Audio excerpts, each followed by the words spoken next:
If you checked out Google's main page yesterday, you may have noticed a pretty creative design.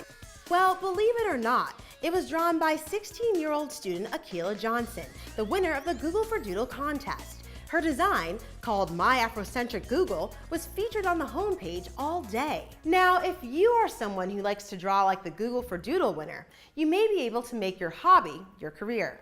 Maggie Ruley shows us a day in the life of a graphic designer.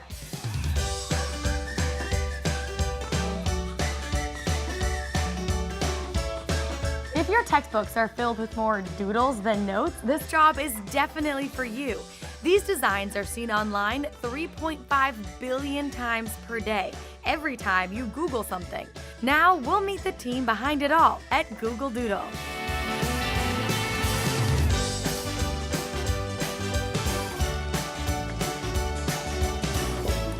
Hey Sophie. Hi. Oh, you're hard at work already today. Yes. Oh, and who's this? This is my dog, Bibi. Oh, Bibi, hello. Are you helping Sophie work? She's very helpful. She's always inspiring me. I feel like I'm meeting someone famous. Your work gets seen by millions every single day. That is so cool.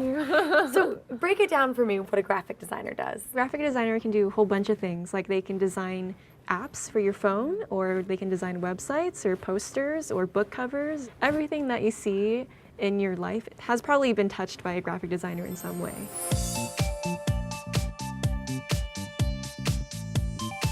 Changes a lot from concept to draft. In concept, you're working really rough. You're just trying to get the ideas down on paper. And then in draft, you actually have to demonstrate what it would look like when it goes up on the homepage and millions of people are seeing it. What about before you were getting paid to doodle? Did you ever just doodle for fun? Yeah, all the time. I started drawing when I was a little kid and I basically never stopped. I was really interested in drawing animals and people. So like whenever I have a doodle where I have to draw like an animal, like a fox or something, that was like, yes, I know how to do this. Like I've been doing this my whole life.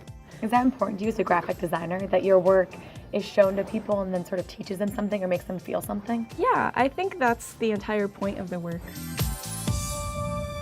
The first thing you do after you do the sketch is show your team.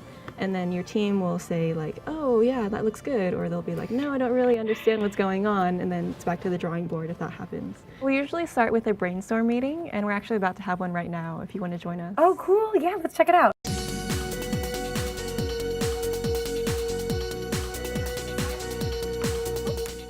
So when you're doing a game for a doodle, is it important to brainstorm with both a graphic artist as well as you guys who are more engineers? Oh yeah, Yeah. absolutely. Sometimes like artistically things can be really beautiful and stuff, but we're like, we can't do that. Let's think of ideas for a really fun pumpkin carving game. It would be really fun if the user got to the homepage and they just had like a blank pumpkin. There could be like a toolkit where they can choose different stamps to cut out. Oh, the stamps could be like G-O-O-G-L-E. Wouldn't it be fun to share your pumpkin with your friends and family after you've done it? It's definitely essential. Yeah.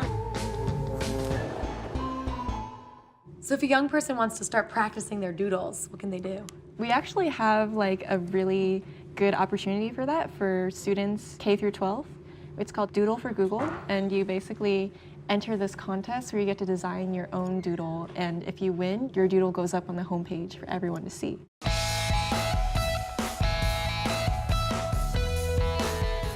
Choosing my first doodle design was easy. I decided on a tribute to Channel 1 News. You can just draw the general shape of a camera that fits the shape of the G. Oh, this is really hard. Okay. What do you think is the #1 piece of advice for someone who's in high school and wants to become a graphic designer? Make a lot of artwork, just like learn a lot about it on your own and practice a lot. What do you think is more important, practice or going to school?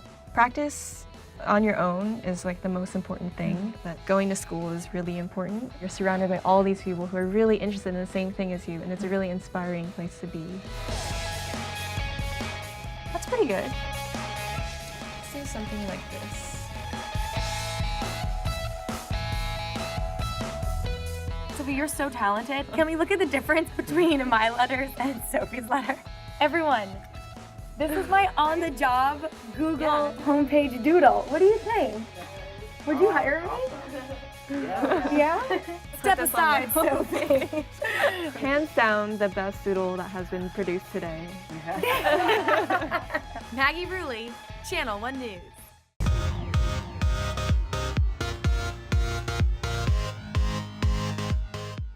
Ever think what's next after high school? Well, we've got you covered. Today we're checking out one career where you get to build cities, and as Keith Kosinski shows us, it's a lot of work no matter how big or small the city is. Hey everyone, I'm Keith Kosinski and I'm here at Legoland for a day with an urban planner. So why are we at an amusement park talking about urban planning? Well, here at Legoland, they build models of cities all over the world.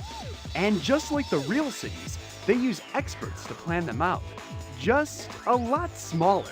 So an urban planner builds and designs cities. You would have to think about the geography, the climate, the history, and any social and cultural issues that might affect that city.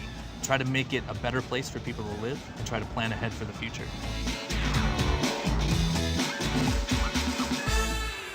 What do you have to know to work on something like this? So typically an urban planner will have a master's degree in urban planning. The idea of taking a large building and scaling it down, so we have to think about doing the math to make that work. Sometimes it doesn't look realistic if it's actually 1 to 20. So sometimes playing with the scale is important, and that's all math.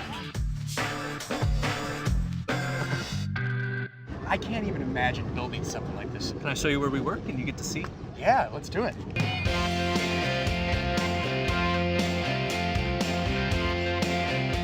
So behind this is our computer systems. I see something that kind of looks like a grid for Washington, for New York. Are these maps?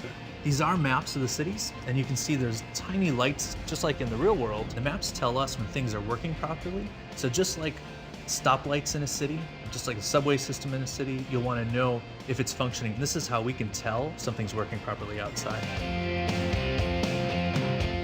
As cool as it is to build models and to build buildings and move buildings around, I spend about 2/3 of my day on a computer using computer-aided design software. It's not difficult to learn this if you have an attention to detail, if you like working with computers, and critical thinking and spatial thinking skills are really necessary to learn this.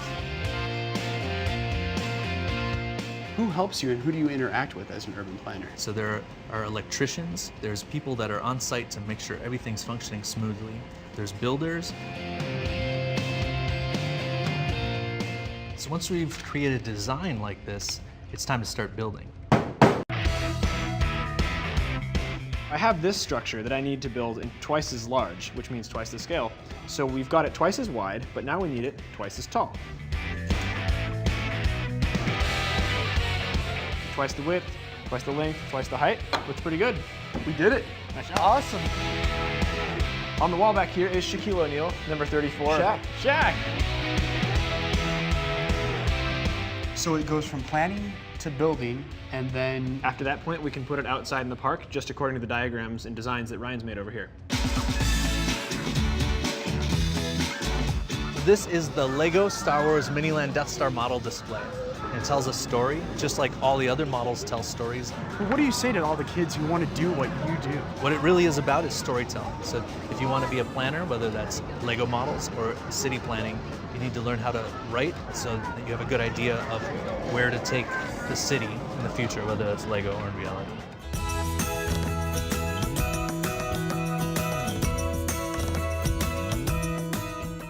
Ever wonder what comes next after high school? Well, how about a cool job in the world of gaming?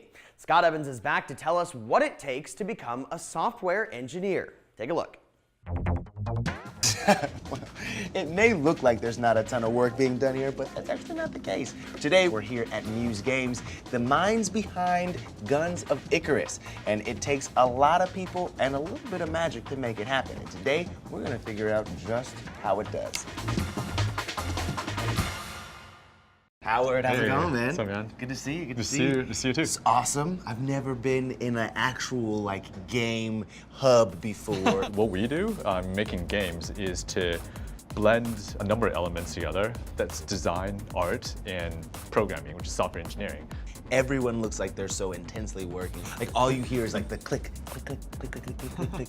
You'll see some artists taking you through what they do. You'll see the programming side of it, and we'll also have you play the game with us. Sweet. What's going on, Alex? Hi. How's it going, man? Pretty good. What role does a software engineer at Muse play for the company? I have pretty broad range of responsibilities, developing of the software in a bunch of different pieces of it. The full working game is a huge complex of systems. All the various engineers tend to focus on one or more of those at a given time. So what is it that you're working on now? Well, as you may or may not know, AI, or artificial intelligence, is what we use in games to control the non-player characters. Basically, everyone who's not human. What is it specifically that you're doing with the AI for Guns of Icarus? I'm teaching the planes how to fly. Our planes use a relatively realistic flight model, so the AI has to know, like, okay, do I want to turn left, turn right? Which of my little control surfaces do I have to do to use this? And so on and so forth. More than anything else, we have to make sure our game is fun. Right. Like, even if I'm the best programmer in the world, if the game isn't fun, that doesn't matter.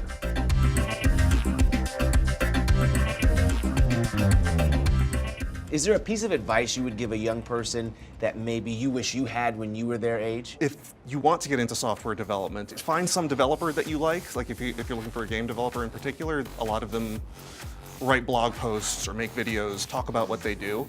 Write down the keywords and start typing those into searches and see what you can find. Because there's a lot to learn to do that, and especially the first time you set out to it, you're gonna have to start small and build up. But the tools are all there if you go out and look for them.